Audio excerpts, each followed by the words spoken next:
Is the Chupacabra real?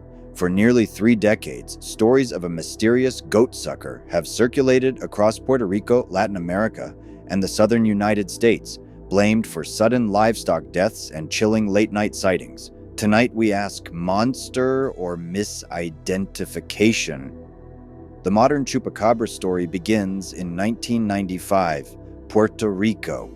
Farmers found goats drained of blood and strange bite marks on their necks. One of the first eyewitness accounts described a reptile-like creature with spines down its back. Soon after, reports varied wildly. Some witnesses described a squat, alien-faced animal, others a hairless canine figure. The name itself, Chupacabra, goat sucker, captured imaginations and headlines. What's notable is how quickly the legend spread.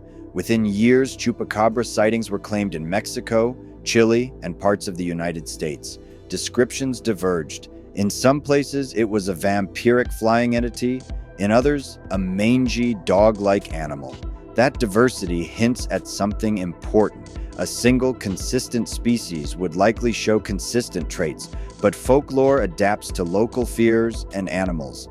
Scientists and wildlife biologists investigated many of the most publicized cases.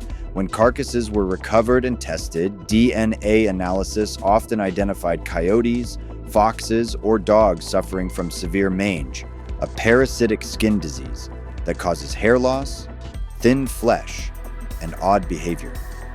Mange can make an animal's face appear elongated, eyes sunken, and skin scabby, enough to be mistaken for a monster when viewed briefly or through poor photos.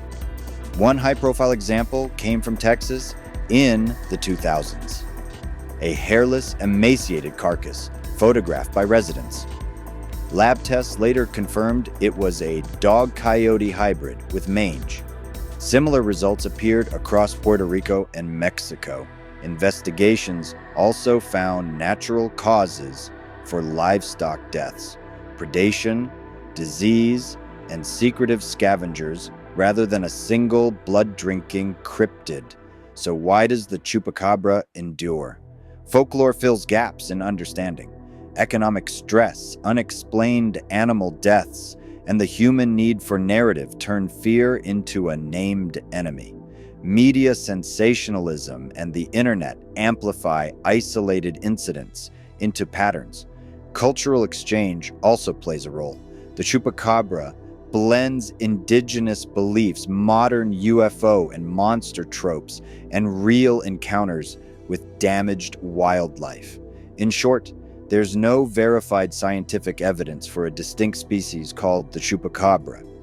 Most physical cases are explainable by known animals, often sick, mangy canids, or misinterpreted natural events.